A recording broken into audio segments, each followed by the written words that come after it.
Rajiv Masandia. Yeah, okay. He reviewed my film and gave 2. So audience gave 200 crore plus by now. The word what we used, what we got censored, same word in a previous film. ఒక heroine 4 సార్లు use చేస్తారు. There is no censor. Indian cinema का एक ऐसा director जिसे न कभी उसके इंडस्ट्री के खुद के लोगों ने कुछ खास पसंद किया, न इंडस्ट्री के बाहर किसी ने उसे सपोर्ट किया। खुद के दम पे उसने अपनी एंसेस्ट्रल प्रॉपर्टी को सेल करके अपनी पहली फिल्म में पैसे लगाए और एक जॉनर ब्रेकिंग फिल्म बनाई। और सिर्फ एक फिल्म से उसकी पॉपुलैरिटी इतनी बढ़ी कि उस फिल्म को छापने बॉलीवुड वाले भी उसके दरवाजे तक पहुंच गए और उसकी उसी रीमेक फिल्म ने ऐसा बवाल काटा कि वो इंडिया की फर्स्ट A-रेटेड फिल्म बनी, जिसने इंडिया नेट में 300 करोड़ का बिजनेस कर डाला। जहाँ दूसरे डायरेक्टर, प्रोड्यूसर्स, स्टार्स को फिल्म क्रिटिक्स को देखते ही पैल्पिटेशंस होने लगते हैं, वही वांगा जैसा डायरेक्टर खुलेआम किसी से भी भिड़ जाता है। Rajiv Masandia. Yeah, okay. He reviewed my film and gave 2.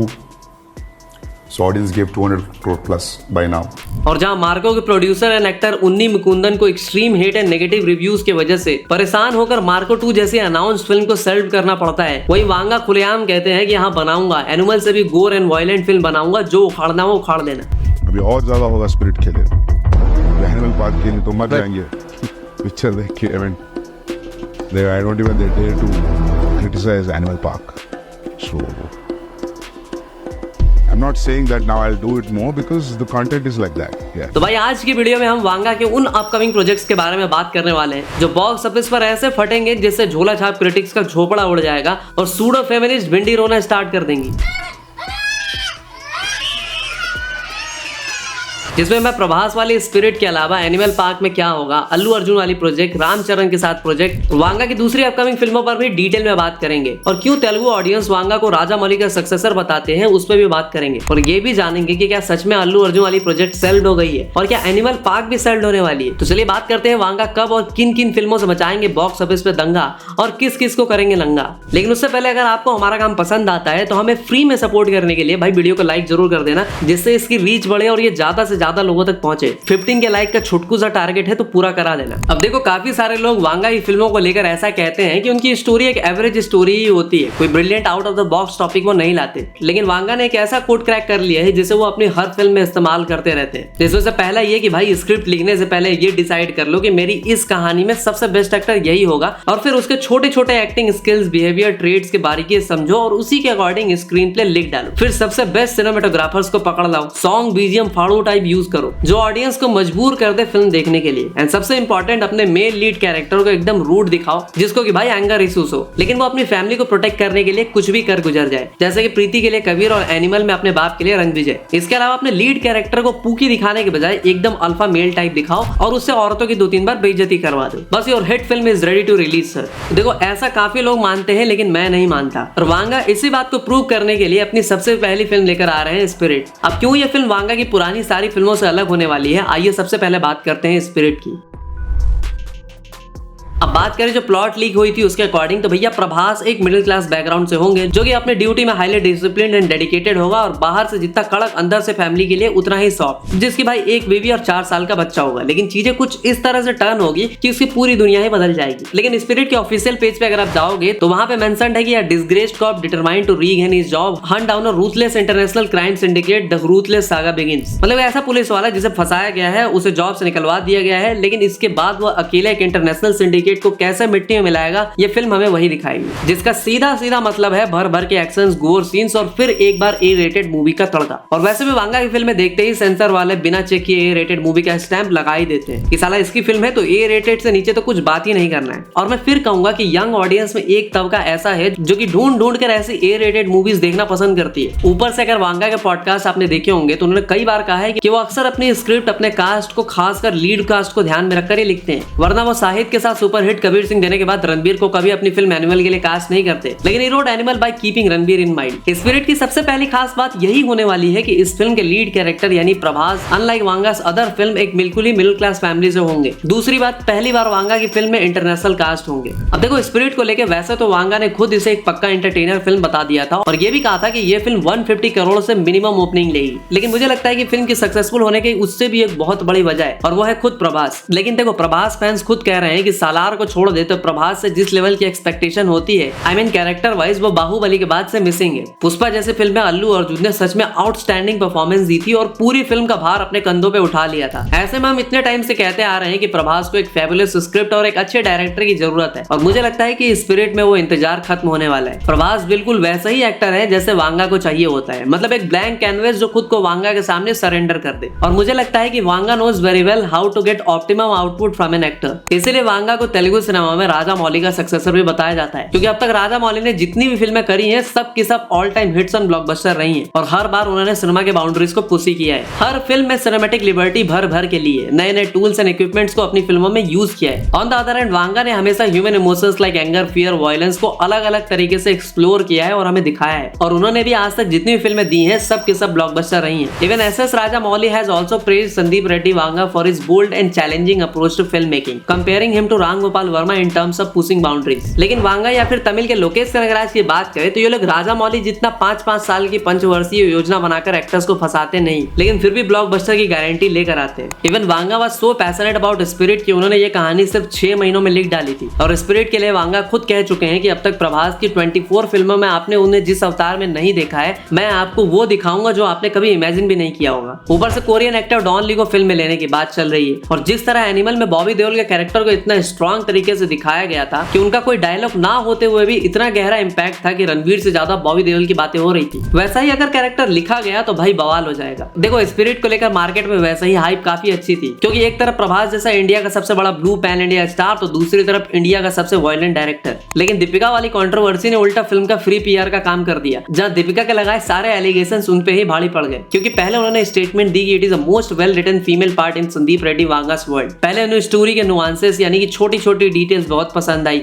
और स्क्रिप्ट ही नहीं कैरेक्टर भी बहुत पसंद आया। लेकिन बाद में उन्होंने ऐसी पलटी मारी और कहा कि फिल्म में काफी सारे बोल्ड सीन्स है जो उन्हें नहीं करना है। तो भैया बेशरम रंग फिर क्या था, और दम मारो दम का रीमेक क्या था। ऊपर से दीपिका के पीआर टीम ने तृप्ति दिमरी जैसे नए एक्ट्रेस को भी डिफेम करने की पूरी कोशिश की। क्या दीपिका ही नहीं, उनके झमूरे जैसे हस्बैंड यानी कि रणवीर ने भी वांगा की फिल्म से डिनाई कर दिया था, वरना उनके पास आज एक और ब्लॉकबस्टर फिल्म होती। First, it was pitched to Ranveer Singh. I wanted to do with Ranveer Singh, but finally he decided he'll not do it on Ankuna Rantana because it is too dark for him at that point in time. अब देखो 400 से 550 करोड़ तक की budget है, वांगा को अपनी कहानी पे बहुत कॉन्फिडेंस है, तो आराम से ये फिल्म 1500 करोड़ क्रॉस करने का बूता रखती है। और कौन जानता है कि इसके बाद मेकर्स इसका सीक्वल भी अनाउंस कर दे। और सीक्वल से याद है कि भाई वांगा की अगली फिल्म सीक्वल ही होने वाली है, और वो एक ऐसी सीक्वल होने वाली है जो पुष्पा 2 का भी रिकॉर्ड यूं ही तोड़ के रख देने वाली है। यू गेस राइट, मैं एनिमल पार्क की ही बात कर रहा हूँ। तो आपको याद दिला दूं कि एनिमल पार्क के उस छोटे से पोस्ट क्रेडिट सीन के बाद इतनी वीडियोस बनी थी, इतनी थ्योरीज आई थी कि संदीप रेड्डी वांगा उन थ्योरीज के बेस पे ही आधी एनिमल पार्क लिख डाले थे। Are you comedy me? Jokes apart, लेकिन वांगा ने खुद कहा था कि एनिमल तो सिर्फ झांकी है, पूरी पिक्चर तो अभी बाकी है, और जितनी वायलेंस आपने एनिमल में देखी है उससे 10 टाइम्स ज्यादा वायलेंस आपको एनिमल पार्क में देखने को मिलने वाला है। और वैसे तो सीक्वल का लॉलीपॉप चुसा के इजी मनी कमाना it's very common in cinema industry. आप सिंघम अगेन या फिर YRF की टाइगर 3, फिर रेस 3, बागी 3, दबंग 3, हाउसफुल 3, 4 वगैरह कोई देख लो, ये सारी वही फिल्में थी जो सीक्वल के नाम पे चली थी। लेकिन sequels like Baahubali 2, KGF 2, Pushpa 2, Gadar 2, Drishyam 2 वगैरह भी, इन सारी सीक्वल ने भाई ओरिजिनल फिल्मों से भी बड़ा धमाका किया था, और कुछ वैसा ही डिलीवर करने जा रहे हैं वांगा इन एनिमल पार्क। लेकिन एनिमल पार्क के सामने एक बहुत बड़ी समस्या है, और शायद से यह फिल्म रिलीज भी नहीं हो पाएगी। क्या बात कर रहे हैं?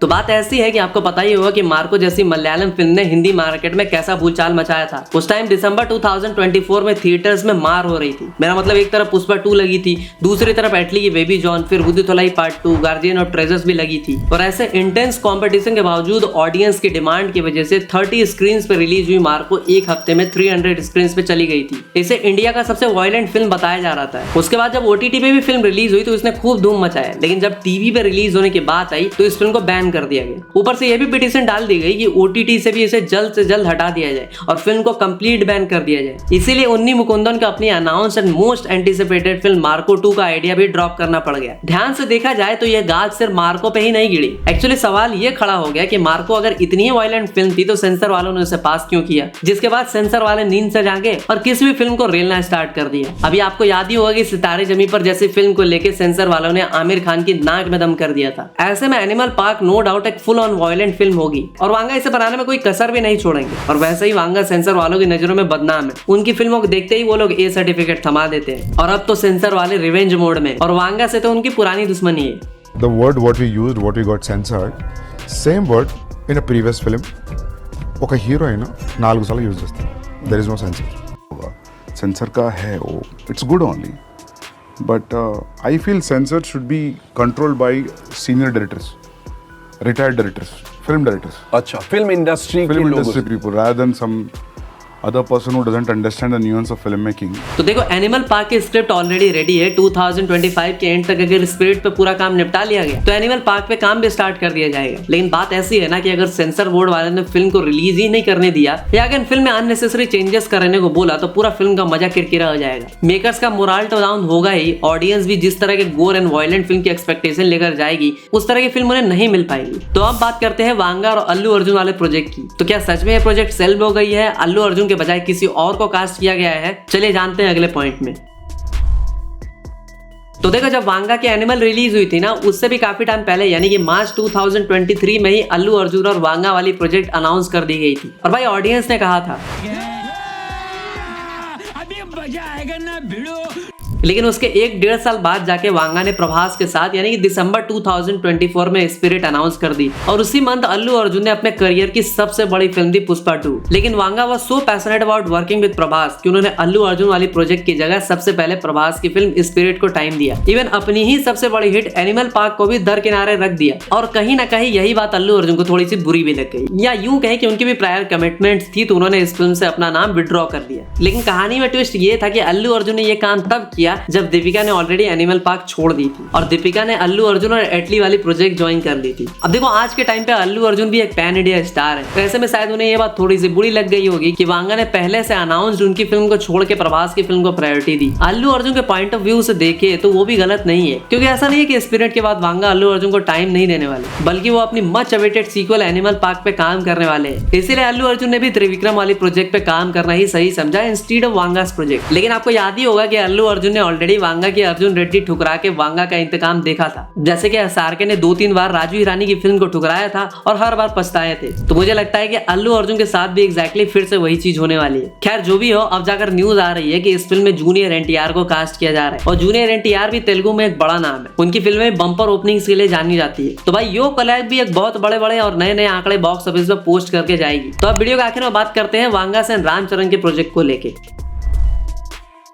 तो देखो मुझे ऐसा लगता है ना कि प्रभास की तरह रामचरण भी एक ऐसे एक्टर है जो कि एक बिल्कुल ही ब्लैंक कैनवस बन के सेट पे जाते हैं। फिर डायरेक्टर पे डिपेंड करता है कि वो उस कैनवस पे मजनू भाई की पेंटिंग बनाएगा या फिर पाब्लो पिकासो की, क्योंकि अगर आप रामचरण को आरआरआर में देखते हो तो आपको एक बिल्कुल ही अलग एक्टर दिखता है, अगर आप उनको गेम चेंजर में देखते हो तो आपको एक बिल्कुल ही अलग एक्टर दिखता है, और अगर आप उन्हें सुकुमार की रंगस्थलम में देखते हो तो आपको रामचरण कहीं दिखते ही नहीं, बल्कि एक जीता जागता रियल लाइफ पर्सन दिखता है। कहीं भी ऐसा नहीं लगता कि ही इज एक्टिंग। इसीलिए राजा मौली भी रंगस्थलम को रामचरण की सबसे बेस्ट परफॉर्मेंस मानते हैं। ऐसे में वांगा से जब रामचरण के साथ कोलैब करने के बारे में पूछा गया था तो उन्होंने कहा था कि हाँ अगर मौका मिला तो definitely he is gonna do a project with Ram. Ranjit Kumar, he's also a student. Can you please mention whether you have the idea of working with Ram Charan? And we would love to see more bold and reality movies from you. Yeah, definitely. Definitely, yeah. I want to work with And, because if you try to show a star in a different way, even that takes a different color altogether. Even Adiguda, it becomes magnanimous. So I'd love to work with them. I don't. ऐसे में अभी भी strong rumours आ रहे हैं कि Ram Charan and Sandeep Reddy Vanga is in talks for a potential collab, but there is no official confirmation yet. However yes, Sandeep recently met Ram Charan and narrated a story and story Ram Charan को पसंद भी आई। तो 99.9% चांसेस है कि ये फिल्म जरूर बनेगी, क्योंकि जब एक्टर डायरेक्टर राजी तो मिलके बनाएंगे पाव भाजी। तो भाई ये थी वांगा की अपकमिंग प्रोजेक्ट्स की लिस्ट। अब वांगा एक साल में 10 फिल्में तो करते नहीं, इसीलिए उनकी 4 प्रोजेक्ट की डिटेल ही मार्केट में अब तक अवेलेबल है। और हाँ रुको यार, लाइक करके जाओ, 15 के करवा देना, वरना तुम्हारे सपने में भी दीपिका नहीं दीपक कलाल आएगा। तो मैं मिलता हूँ तुमसे अगली वीडियो में, तब तक के लिए हर हर महादेव।